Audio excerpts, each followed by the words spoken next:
Well, we're happy you all could join us. Yeah, why don't we get started now? We'll see if some more people jump on. If you notice us looking around, we have two computers going here, so sometimes we're looking at both of them here, but we're so glad that everyone's tuning in here. Good afternoon, good evening, wherever you are tuning in from. And we are Justin and Patrice Levine, and we are one of the Subaru Leave No Trace teams. And we are coming to you live today from our home in Central Alaska, where it is full-blown winter out. It is freezing. We have well over a foot of snow on the ground. We're so grateful that we can connect with you virtually. Normally, we are on the road. We are traveling all over the United States, bringing these programs to you in person. We're glad we can do this virtually with you all right now. Leave No Trace is a national nonprofit based out of Boulder, Colorado, and we are here to teach people to enjoy the outdoors responsibly. So let's get this started. All right. So before we get started, we want to mention that Leave No Trace is for all people. And we recognize that everybody has their own personal experience and relationship with the outdoors. And the center is committed to diversity, equity, and inclusion. And we just really strive to evolve to be relevant for all people. And in the spirit of Leave No Trace, we want to acknowledge the Indigenous people and Native nations whose ancestral lands we enjoy today. I'm looking at some questions coming in here. All right, so a lot of good things going on here. All right, so this is generally what the schedule is going to look like.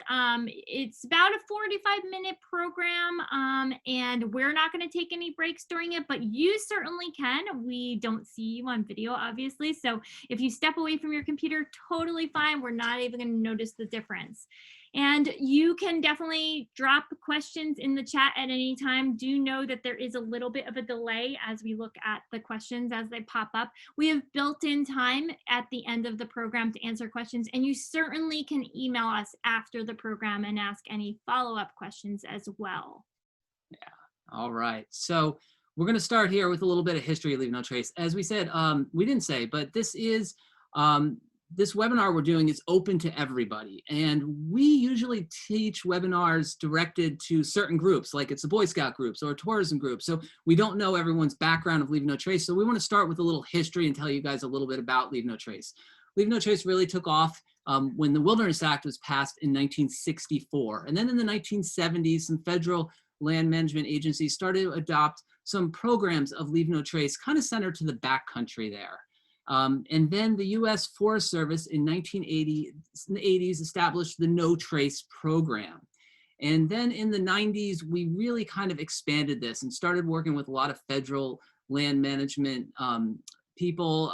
The National Outdoor Leadership School, or NOLS, started to really adopt the Leave No Trace. And then in 1994, the national nonprofit was established. And as I said, we're based out of Boulder, Colorado, and we just celebrated our 25th year.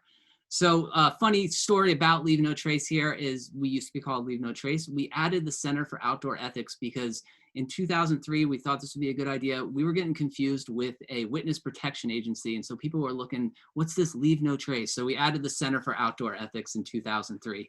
And basically we are here to teach people, how to enjoy the outdoors responsibly. We were concentrated mainly on the backcountry, but we're really trying to bring this towards the front country. So whether you're going to your local park down the street or you are going backpacking, Leave No Trace is for everyone. So who are we today? Well, today the center has 12 full-time staff and 3 teams that are normally on the road doing mobile education and outreach.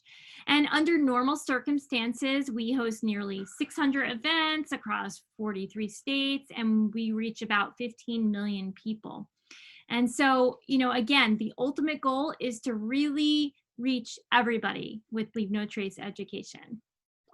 And so, we do this through partnerships, and we rely a lot on partnerships. We have over 700 different types of partners, whether they're companies, nonprofits, universities, outfitters, tourism agencies, guides. Our biggest partner is Subaru. They've been a partner with us for 20 years. I just saw someone asked about our Outback, and we do get an Outback to drive around there, but they've been with us for 20 years. They're the reason that normally all of these teams are on the road, but they are the reason that we are able to teach all these programs virtually now through our webinars.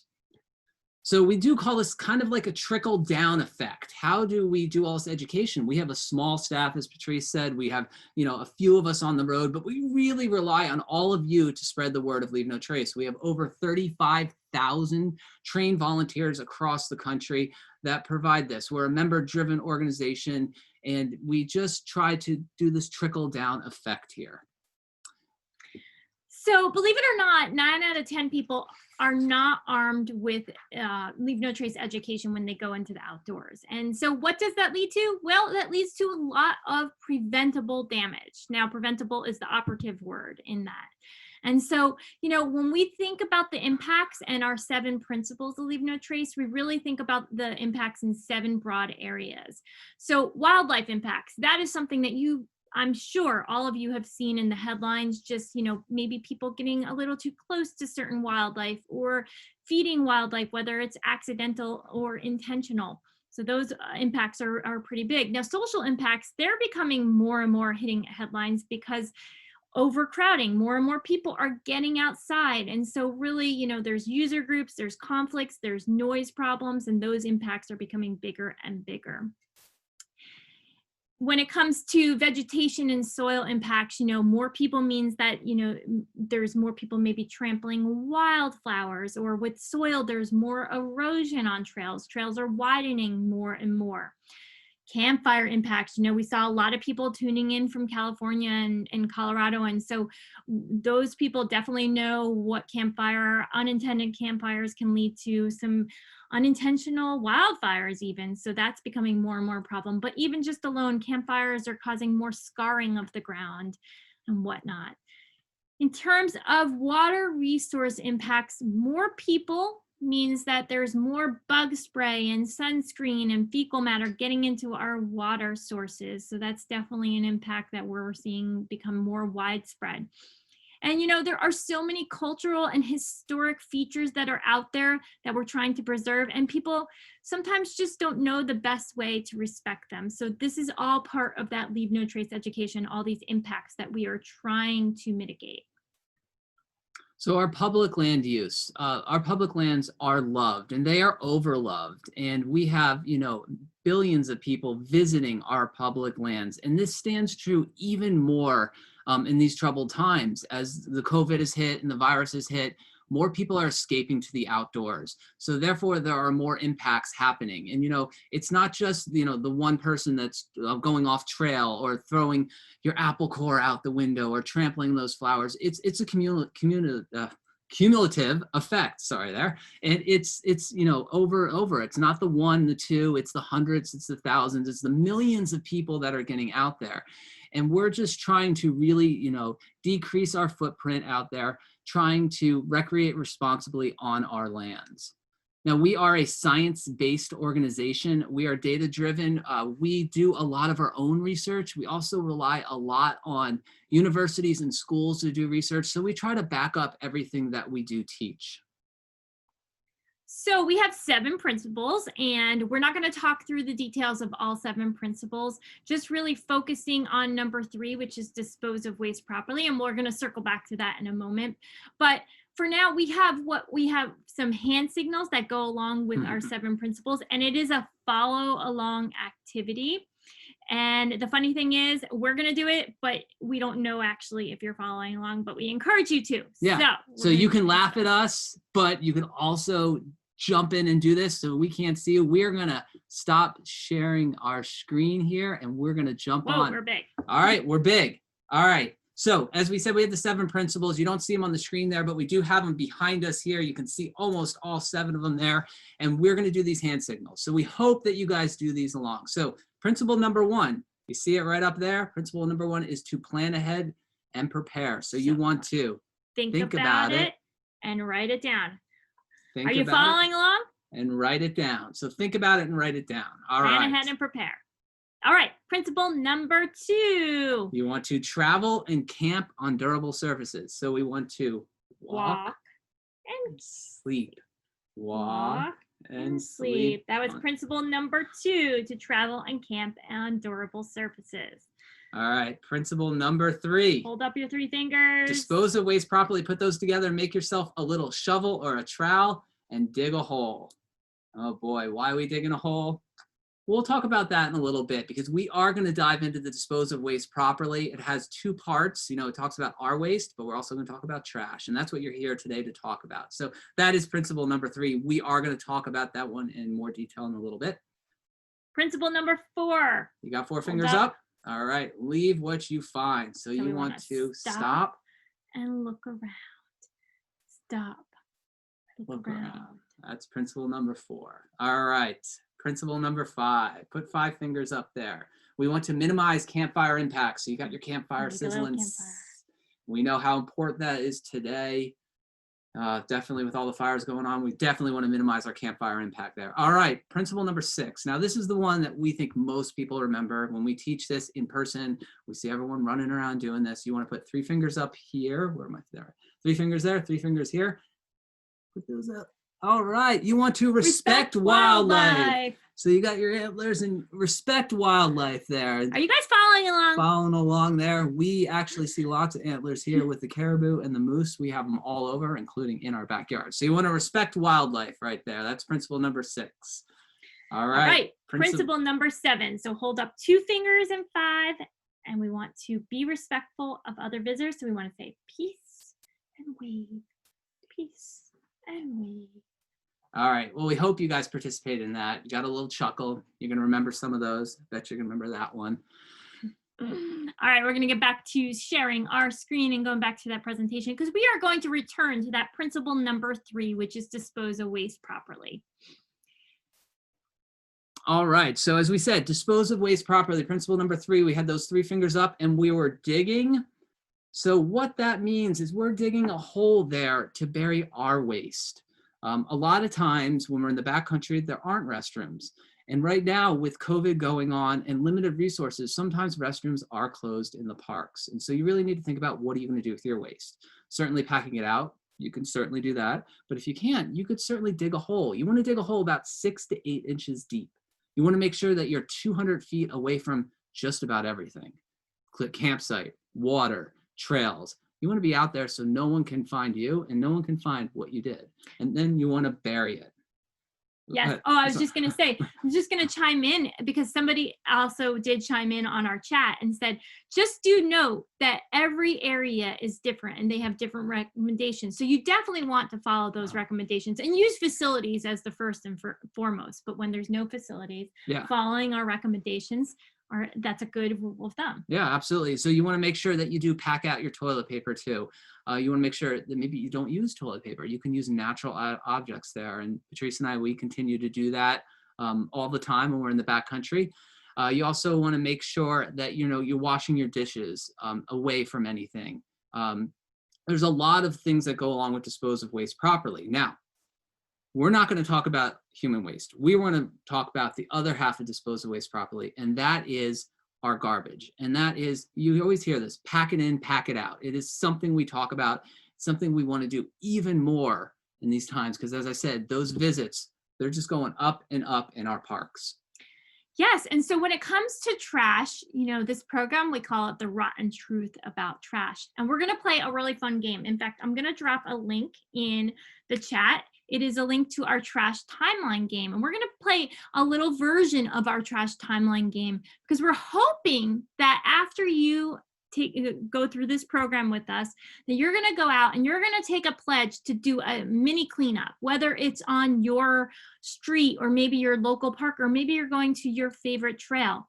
But before you go clean up, you want to learn about trash, don't you? Because trash is very surprising. Most people don't know how long it takes for certain pieces of trash to break down or decompose, to disappear. So we're going to talk about 9 items, and we're actually using the poll feature right now. So you're going to get ready to take some guesses. We're going to go through all 9 items individually. We'll share the answers and we'll share some fun facts about trash. You guys ready? Yeah. So don't click on that link now because you'll see what we're doing. So here we go. So we're going to do this here. All right.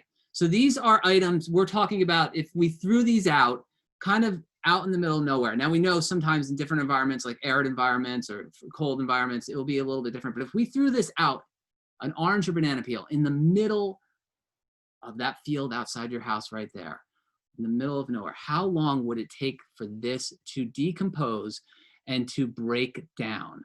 So, launching the poll.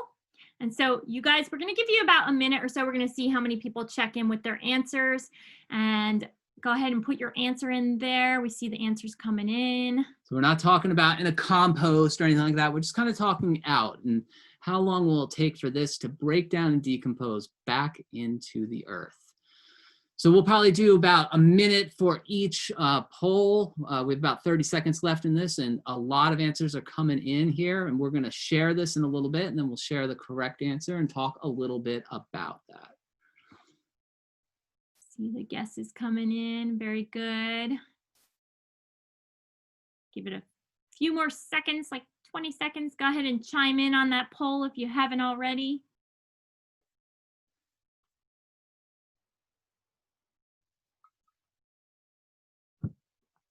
All right. We'll give a couple more seconds here. Couple more seconds.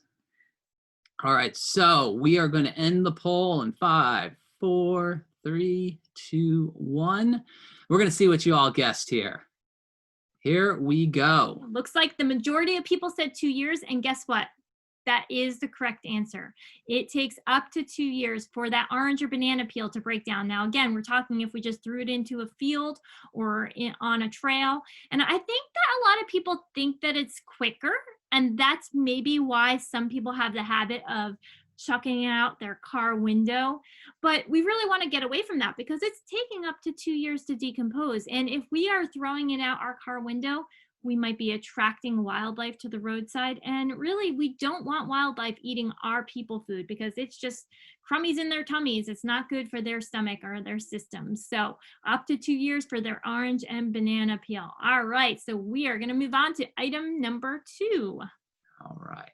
All right, so item number 2 is that aluminum can. How long does it take for an aluminum can to break down? We're going to launch that poll. Justin's doing it right now.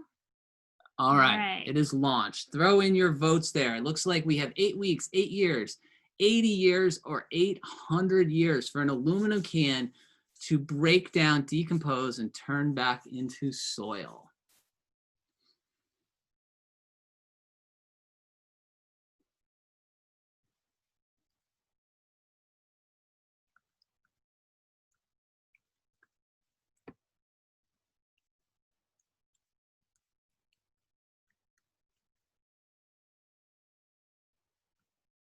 All right, we got like 10 more seconds, maybe.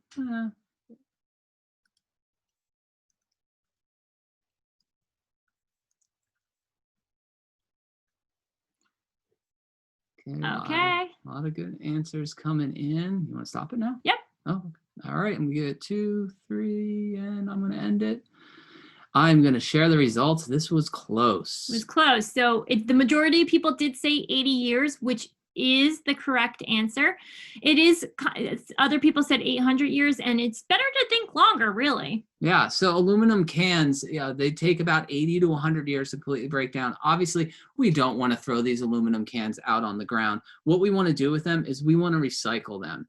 A fun fact about aluminum is a forever recyclable. That means it can be recycled over and over and over and over again. There are very few things that could be forever recyclable. Now, aluminum comes from bauxite. I have a piece of bauxite right here. This is about the size of a big stone here, kind of a medium-sized stone, fits in the palm of my hand. This little piece of bauxite here creates about a pin size of aluminum. So it's a lot cheaper to recycle aluminum cans than it is to mine for the bauxite here. So we always say to people, if you have a choice of what you could use, what you need to buy, aluminum is a great option as a forever recyclable. All right, we're going to move on to item number 3. Paper napkin. How long does it take for a paper napkin to break down? So we're going to launch that poll, and you guys can take your guesses between 2 minutes, 2 weeks, 2 months, 2 years. What do you guys think? To break down, 2 minutes, huh?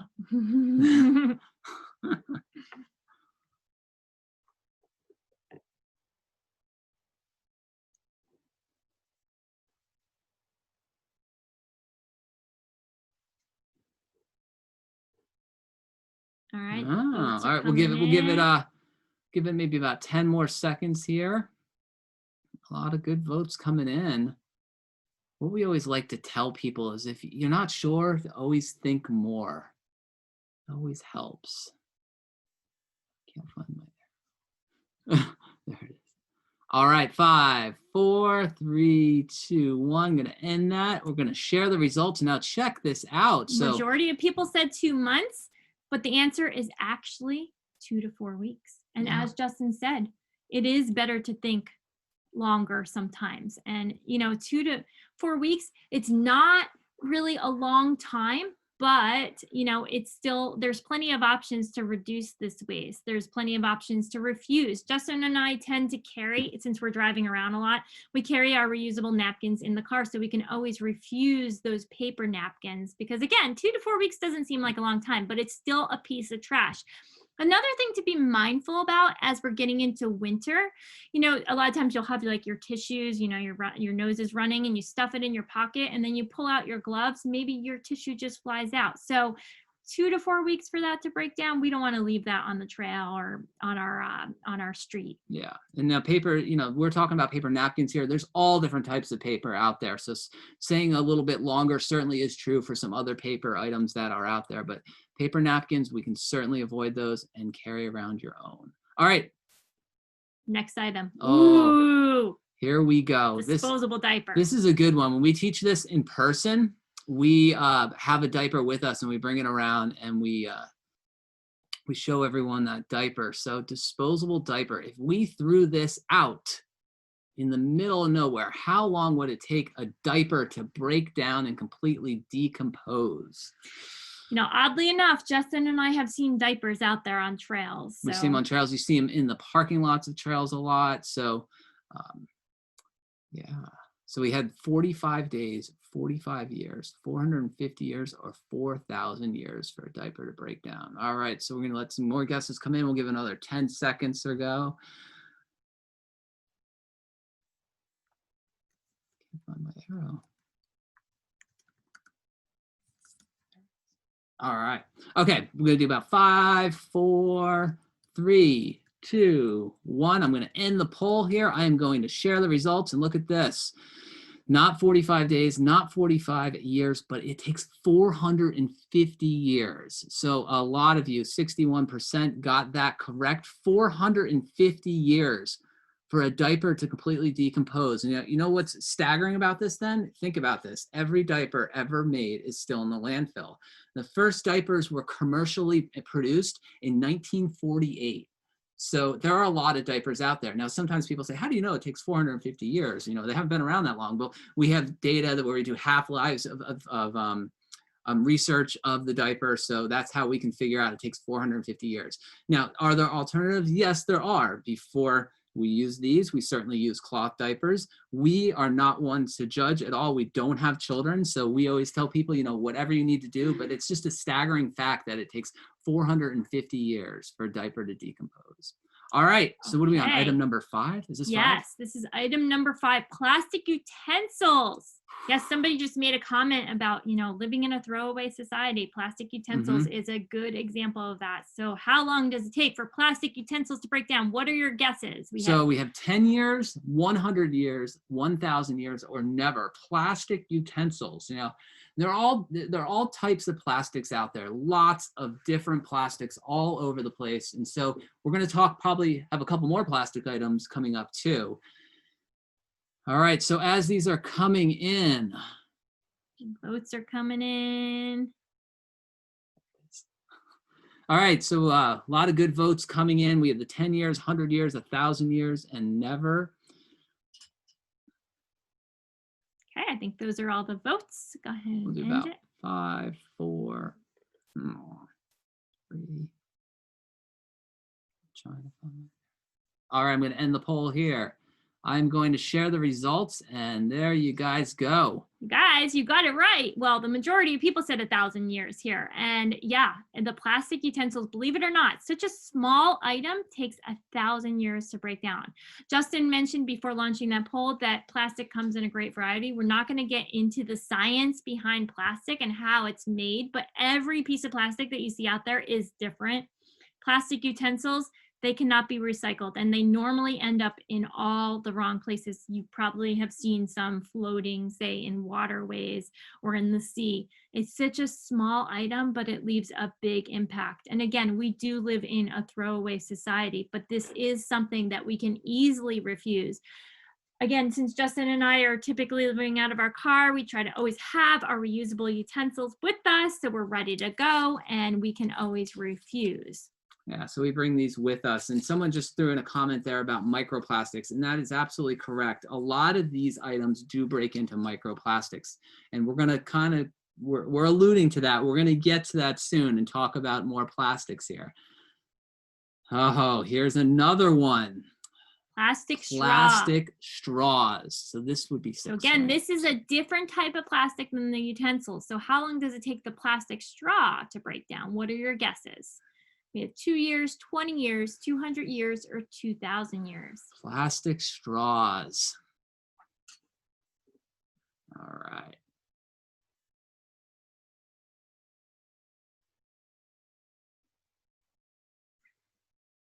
All right. Keep those guesses coming in. We had 2 years, 20 years, 200 years, or 2,000.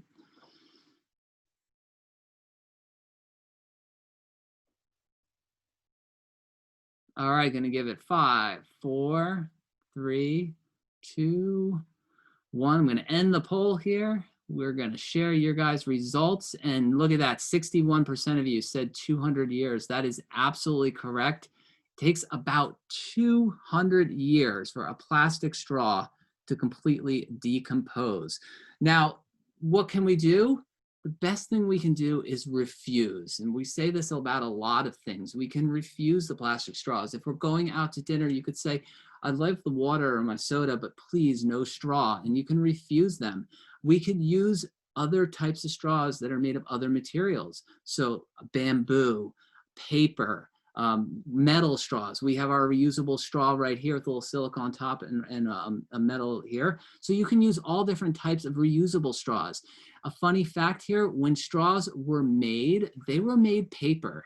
They were made all different types of materials. It wasn't until the 1960s, when plastic was heavily developed, that we started introducing plastic straws. And today, about 500 million plastic straws are used daily.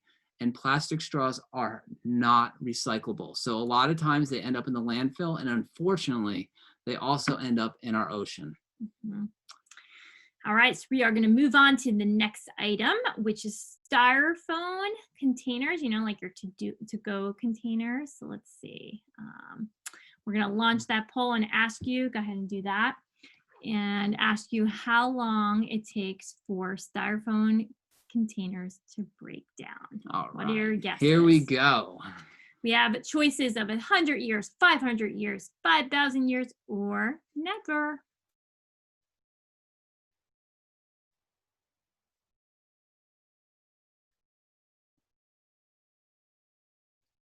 All right, guesses are coming in. Styrofoam. Oof.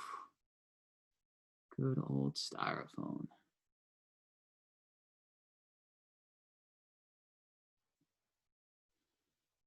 Give it another, maybe 5 seconds there. All right, about 5, 4, 3, 2. This was a good one. Where do we see this? Sharing the results. It looks like we had very mixed. Very mixed for styrofoam to break down there. So the answer is never, which 38% people answered, and never is the answer. With styrofoam, it is very hard to find a recycling program. And again, this is the case where refusing is the only way really to completely help this situation where styrofoam is not breaking down. A lot of places are doing away with styrofoam for their to-go containers, but we as consumers can always have that choice. So a lot of times we carry around our to-go containers, again, because we're living out of our car oftentimes. But the servers or to-go places, they usually get a kick out of it when we say, oh, we brought our own, and they're happy to put our leftovers or our to-go food in those containers. Yeah, we even take ours to the local food truck here down on our street here, and we bring our reusables. So you could certainly do that and bring those to to your food truck there. With this, we had a comment here about microplastics, and that's what we're talking about here. Styrofoam kind of breaks down into those microplastics. We're going to move on to. Oh, and Oh, go ahead. Sorry. sorry, Yep. before I see a question, Yeah. is this not recyclable? So when we're talking about styrofoam, there are very few programs that recycle it. I think there might be a few out there, but Justin and I travel around a lot, and we encounter a lot of different recycling programs. And I can't say that we've ever encountered ourselves where a city's recycling program accepts styrofoam. So it's Yeah. really hard to recycle. And there may be some out there, and we like to tell people that recycling is a business, and so that's why it's really hard for some items like styrofoam to be recycled. And here is our next one that we're going to talk about here, our famous plastic bags. So again, we're thinking about plastic, More how plastic every here. plastic is different. So this is one of those like flimsier plastics, but sometimes they're a little thicker, the bags. So how long do you think it takes to break down? So plastic bags, we get a lot of those. We get a lot of those in the store. Again, trying to refuse them. The average American family uses 1,500 plastic bags each year. Think about that. That's a lot of plastic bags. So we're going to give it about 5 more seconds here, about 5 more seconds on how long for the plastic bag to break down and to decompose.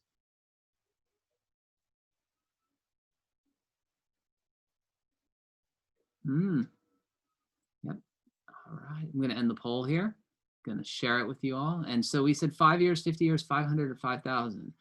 So a lot of you said 50, some said 500. It actually is about 500 years. But with plastic bags, again, the composition of plastic bags are all different. And so they're still doing a lot of research on that. We're saying up to 500 years for them. A lot of times they sit in the landfill with all of our garbage in them. A misconception about plastic bags is a lot of people will put those in the recycling bins, the ones you get picked up on the street or you bring to your recycling center. They're actually not recyclable this way. They actually do jam up the recycling containers and the whole process because of that thin plastic. They are recyclable in some circumstances where they're all put together. And this bag even says it right on there that you can bring these back to your stores, and the stores will have programs where they can recycle those. So you want to think about that. Now, plastic bags, they've only been around for about 50 years. And how can we get rid of the plastic bag epidemic here? We can take our own bags with us. We can definitely use our own reusable bags. I know you guys do that when you go to the grocery store, you bring your reusable bags with you. We could certainly bring those reusable bags with us when we go on vacation, when we go to our public lands, when we're going to enjoy our national parks and going shopping. We can bring reusable bags with us. So something just to kind of think about. Yeah, and I know that these times are tricky, and I saw a few people commenting about COVID. And yeah, for example, our grocery stores up here in Alaska did stop allowing us to use our reusable bags for a period of time. But there have been studies that show that the virus is not living on the surfaces. So I believe that most of the grocery stores are now allowing you to do it, or maybe you're packing your own groceries and you can use your reusable bags. So it's a bit challenging with COVID.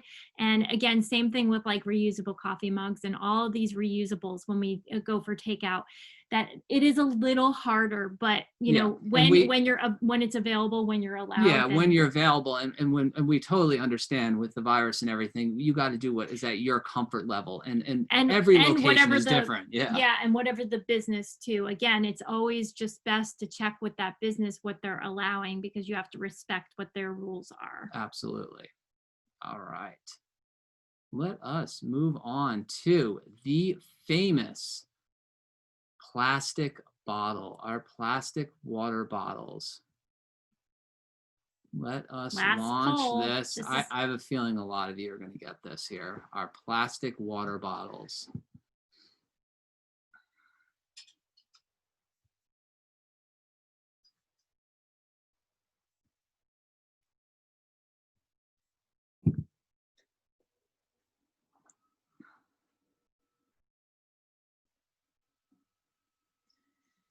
Think about this: plastic water bottles completely breaking down, turning into soil. How long would they take to decompose?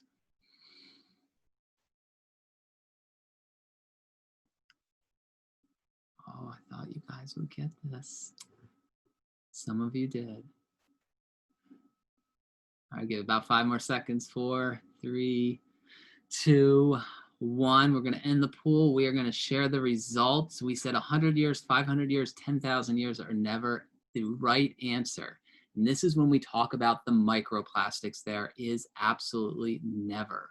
So plastic bottles don't completely decompose. They break down, but they break down into They break small apart. microplastics. Yeah. They break apart into microplastics. And, you know, believe it or not, the average American uses 167 single-use plastic bottles in a year, you know, and we all try hard to maybe have our reusable water bottles, but, you know, there's so many other plastic bottles, like all of our foods are coming in plastic bottles. And again, it's a very much a throwaway society. So it's really hard to get away from that statistic. And then this other sad part is that only 20% of plastics are actually getting recycled, about 20%. So, you know, again, it's just like, if you have a recycling program for your plastic bottles, then great. Make sure they are finding their way into a recycling program when possible. Do you want to tell them about how long plastics can be recycled, about that? Yeah, so plastics in general can only be recycled about maybe 2 to 7 times at the most. And water bottles are typically about 1 or 2. They'll be at the end of their life cycle after that. So a lot of times, you know, the clamshell containers that we get our berries in, those are at the end of their life cycle, and they actually aren't recyclable. So, you know, you want to think about different alternatives to the plastic. And as I said before, with the aluminum cans, they're doing water more in aluminum cans. Up here at our national park here, all water is sold in aluminum cans. So thinking about that. Kind of taking a step back here, I see a question that says, do restaurants today let you bring in your containers inside to do takeaway with your meal? So let's talk about pre-virus here. We have never had a problem with us bringing ours in. A lot of times we will put the meal into the container. So we'll bring them in. They'll say, do you need to go? We say, no, we have our own, and we'll do that. Today, we don't know about circumstances. We don't have any restaurants near us. So we actually don't go out to eat. Our nearest restaurant's like 2 hours away. So, but you know, with the virus and everything, you really need to check with the restaurants there. But no, in our years of doing this, never have we ever seen that. In fact, most servers are like, this is great. They're Thank you. excited about it. Yeah. So again, that was part of our trash timeline game. I'm going to drop that link again for resources if anybody wants to use that resource and teach these statistics. Not all of those items are on our trash timeline resource that's on lnt.org, but you still can reach out to us if you want some more information about that. Okay. So I'm going to tell, I went back to that. I want to tell you guys a little bit about plastic water bottles. So a lot of times when we're teaching this, we have the older generation come up to us and say, we never even had plastic growing up. And the first plastic water bottle, commercially kind of produced that we see, like the Coca-Cola or soda products or these water bottles, was actually, a lot of people think this was started in the 50s. It actually started in 1973. 1973 is when we first mass producing these water bottles. So we didn't have them prior to this. We could certainly try to get rid of them. And again, what Patrice said, just using your reusables, not just water bottles, but thinking about reusable coffee cups too. Yeah. Sorry, we kind of bounced around there with a question. No. And, we get excited about this. We can talk about this for a long time. We definitely love talking about trash. So let's talk about COVID here. Let's talk about the virus. Yeah, a little bit. And we, you know, a lot of times it's your comfort level. That's what we're trying to tell you folks. Yeah. Yeah, so I am going to drop another link into the chat. These are our recommendations for getting outside that Leave No Trace put out, several months ago now. It feels like only a few months ago, but several months ago, we put out these recommendations for getting outside during COVID. The most important piece of advice is to make sure that you are following all local or state guidelines, or if it's an individual park that you're going to, making sure that you're checking in advance. It kind of brings everything back to that principle number one, to plan ahead and prepare.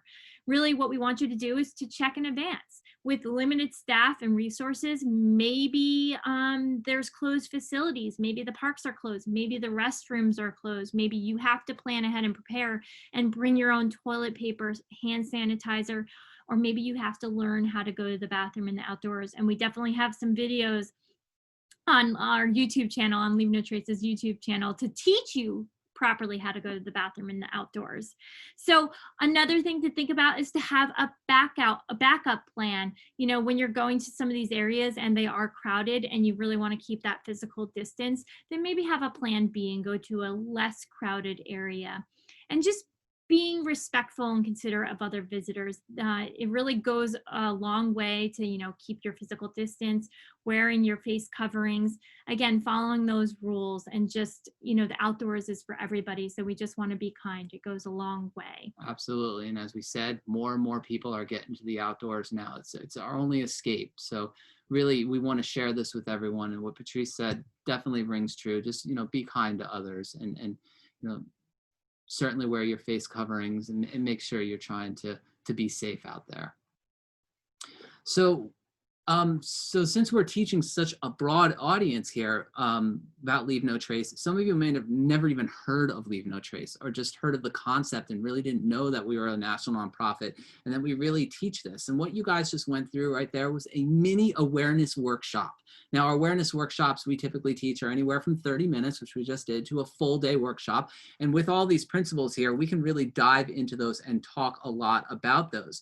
If you want to learn a little bit more about Leave No Trace, we have the trainer course, which is a 2-day course.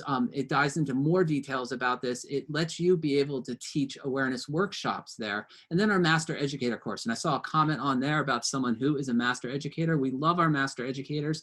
We actually have folks, agencies that teach our courses, our 5-day course. Oh, yeah, we have some people that are trainers also. Trainers, this is great. Yeah, so there's the master educator course. And now all of these courses are typically taught in the field. They're taught outside. They're taught in person. Well, we're adapting our ways now, and we are learning how we can teach these via the web there, and these webinars and virtually. So awareness and trainer courses are now being taught online. I know we're working with our master educator providers to try to work on that.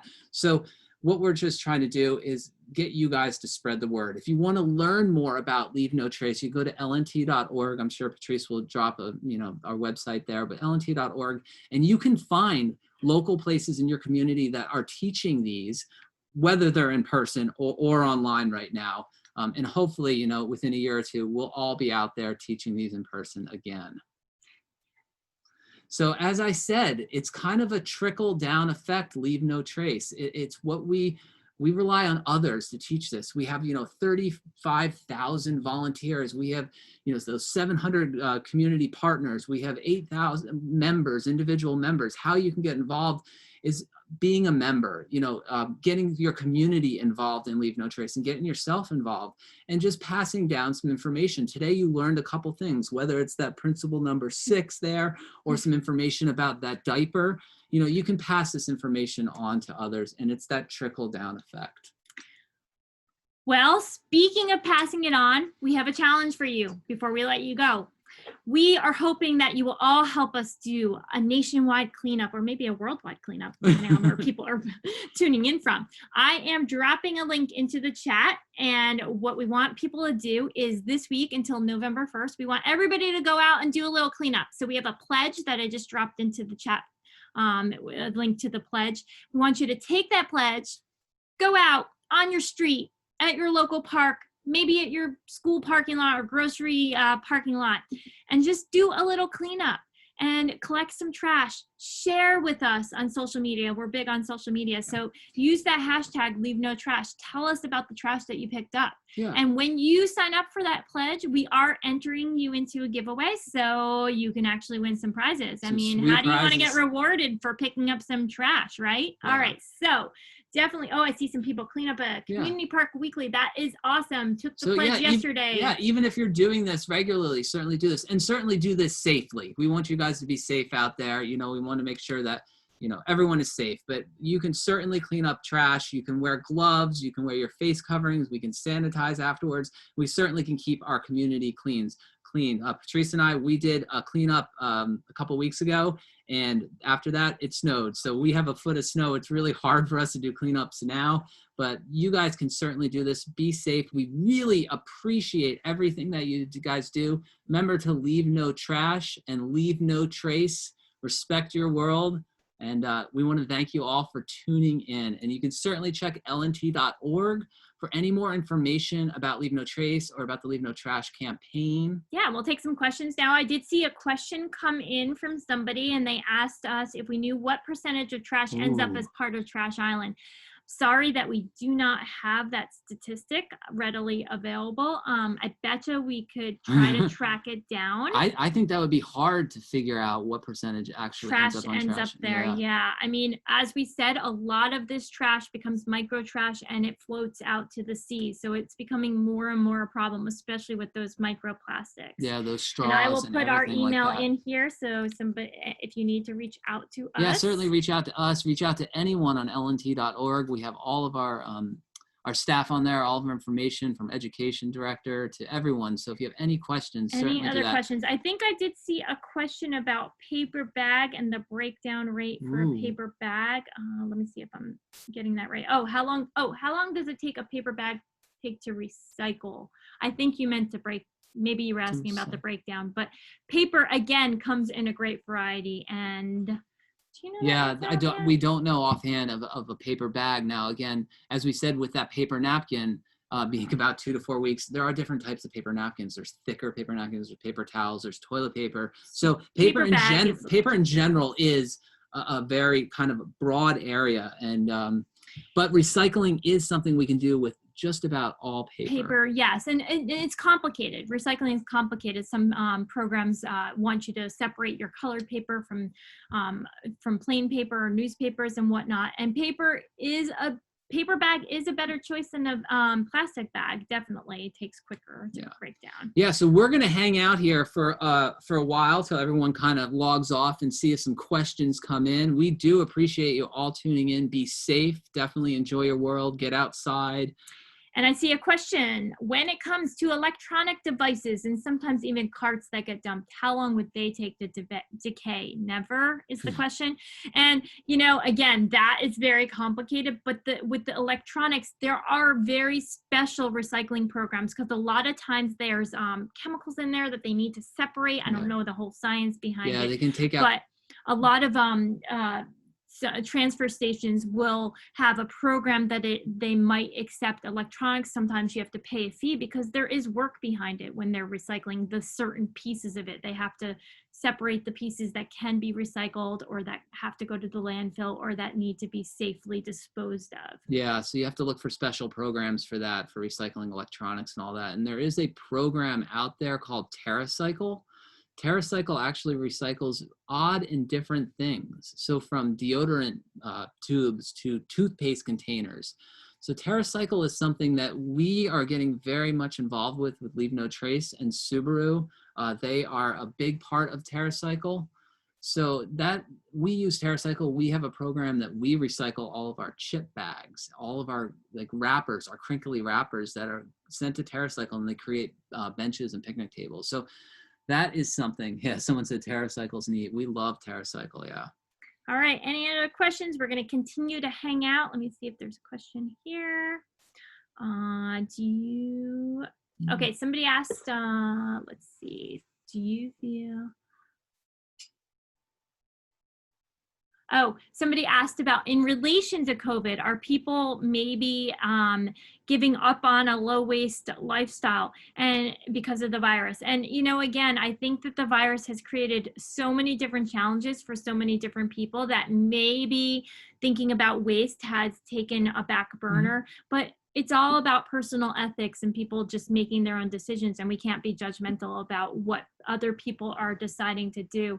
And I think that people are fearful about maybe the recycling and the contact and maybe like limiting chances of Encounters, contacting right. the virus and whatnot. So I think, you know, it's just really, again, comes back to your personal Yeah, ethics. I And mean, I do think, you know, people are trying to be safer, and by not going to a recycling center, maybe that is a little bit safer. So it is, again, personal preference. It's the area that you're at. Every area is certainly different. We hope that people are still trying to continue to decrease their footprint, to recycle, to think about the choices of when we go to the store and what we're bringing and what we're buying. Yeah. We're gonna, somebody's asking about, you know, how far away some of these trainer courses are. And again, we're really working hard to try to make it more readily available online as well as maybe in person in the future. So yeah. stay tuned for more Stay updates on tuned, that. and definitely check our website, lnt.org, for our schedules, and reach out. We also have a spot on our website that talks about local people in the community. And we have, you know, in your state there, we have state advocates that work with each state. So as we said, we're trying to put these courses together, but if we're going to do a trainer course online, I'm thinking most likely we'll be able to teach those wherever we are. I mean, we're in Alaska now, in the middle of nowhere, and we're teaching this to you. So it is certainly easier to reach out via the web. And, you know, with the webinars, of course, it's a lot more impactful if we do this in person. And I think we'll be back to that, hopefully. So. All right, we got a question that asks about switching to a bamboo toothbrush. Oh, You toothbrushes. did that. I did. Yeah, toothbrushes are definitely one of those pieces of waste that take a long time to break down because they're made of plastic, and we go through toothbrushes pretty often. I personally switched to a bamboo toothbrush, and here's the thing about it. You have to work really hard when you're ready to dispose of it. You have to cut off the plastic bristles, and then the bamboo part of it, you find a program that can compost it. So that was a little difficult, I will admit. We don't have composting readily available up here in Alaska, so definitely a little hard, but you know, it's a one tough of those choice things. because you're right. A lot of these toothbrushes are ending up in the landfill, and yeah, it's tough.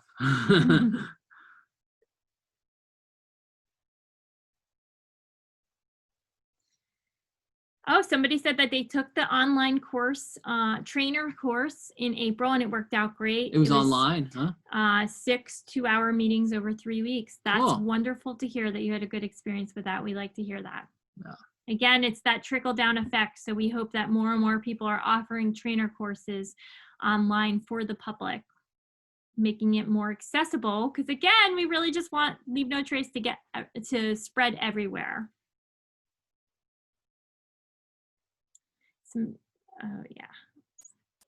Yeah, again, thank you everyone for tuning in and taking time out of your day to do this. We really appreciate it. We hope you take away 1 or 2 things today, and we hope you can get out there and pick up a little trash, 1 piece, 2 piece.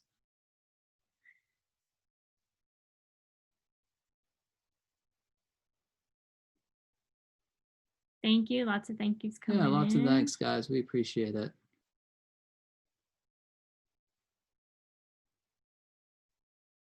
Somebody is asking about virtual reality, I think, for training and meetups. And, you know, again, we're a small staff just trying to work on making these. This is the first time that we did a public webinar. So, you know, trying to make this more accessible for everybody. Yeah, usually we're doing these webinars, as I said, for specific groups, whether it's the Girl Scouts or it's like we did one for a tourism agency in Colorado. But so we're really glad that you all tuned in. This was, you know, very broad, and we're hoping that some of you take some things away. We've got another. Yeah, and so somebody asked about styrofoam, and if a recycling center does accept it, what happens to that material? Honestly, we don't know. what I do know is that, for example, Subaru, when they have parts that come in that are packaged in styrofoam, they actually recycle that styrofoam by sending it back to the company so that they repackage the parts in that same styrofoam. Yeah. So that's one way that the So styrofoam is being reusing it and upcycling it. reused. It's really cool. When we went there, we would see this packaging that have these marks on the packaging. We're like, what is that? That's how many times it's been shipped back and forth to wherever to ship these parts back to the factory. So the cool thing about Subaru is the car manufacturing plant in Lafayette, Indiana is a zero landfill car plant. It's been that way for over 15 years. So it's staggering that a car company can do that, create, you know, hundreds of thousands of cars and create no garbage. And they're a big supporter of us, of Leave No Trace. They really help us out in spreading our message, you know. Okay, lots of thank yous coming in. Let me just see. Questions, thank yous. Yeah, thanks. Oh, everyone. somebody talked about a center for hard to recycle materials that is based in Atlanta. That sounds Oof. like a good one. And they Yeah. recycle styrofoam. So that's really neat to look into. Thank you for putting that link in there. It's always interesting to hear about all these unique recycling programs. Yeah, and we're not saying that styrofoam is not recyclable. It's just it's a niche thing, and recycling. A lot of people don't know recycling is a business. You got to make money at it. So somebody's asking if we train California Conservation Corps. Again, we just probably have in the past. Might have, and it's more about just trying to get that word out there, training people who can also spread that training as well. Thanks for tuning in from United Kingdom. All right.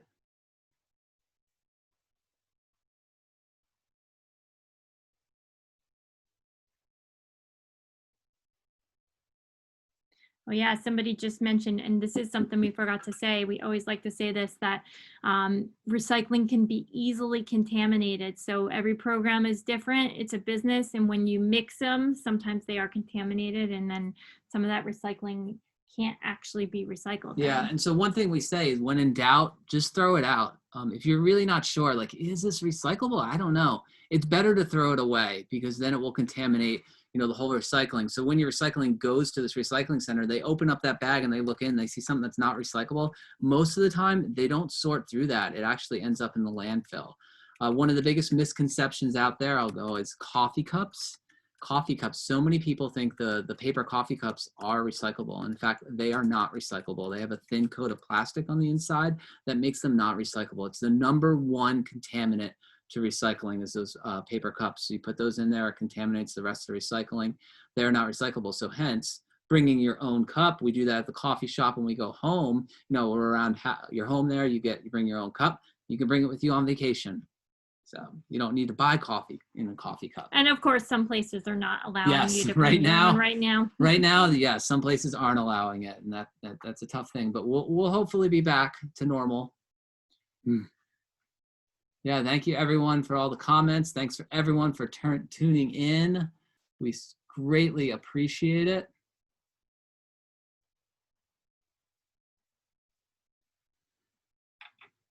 Any other questions? We're just going to hang out for a little bit here. Well, somebody asked about why don't we go back to glass packaging? You know, that's a good question. You know, plastic seems to be a bit of a problem for all of us. But, you know, another thing about glass is that some places can't recycle glass. You know, when you're in more remote areas like we are, glass is very heavy, and so it's too expensive to recycle.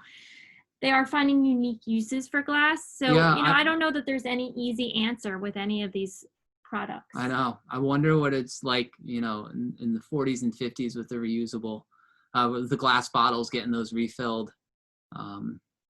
Yeah, I meant the plastic industry is a multi-billion-dollar industry. It's not going to go away, but we can certainly, you know, it just takes one person and that one person to talk to another person to kind of decrease our footprint. So we know plastic's not going to go away, but we can try a little bit here and there. So thank you all. Thanks everybody for the thank yous. We appreciate it. We enjoy doing this. We'll still hang out for a little bit. We'll hang out. We wish we could see you in person. If you ever see us driving by, wave to us.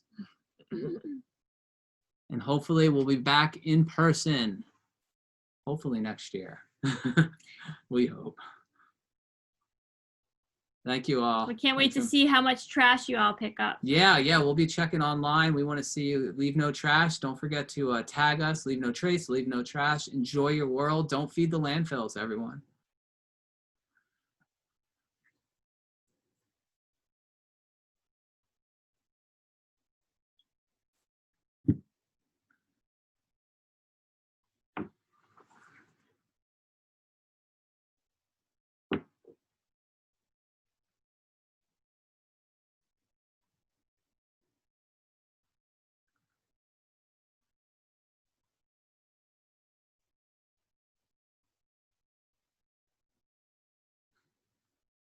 Someone said, peace out.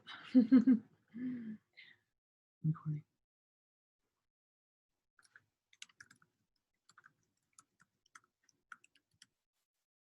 Mhm.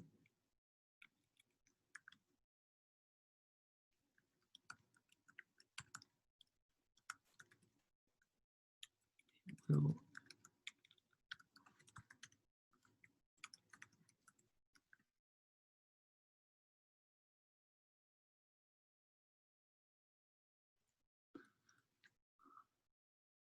everyone have a great evening. Thank you so much for tuning in. We appreciate it.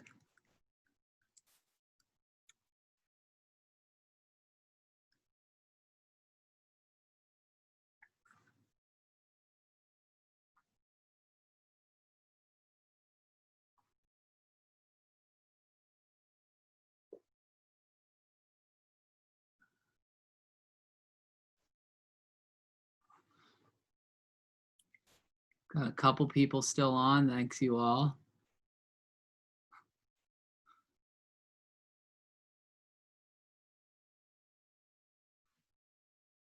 All right, I think we are going to end it and log off. And we want to thank the few folks that are still on. We're going to log off here and thank you Have all. a good night. You guys, everyone have a great night. And remember to leave no trace. Enjoy your world. Thank you. Take care.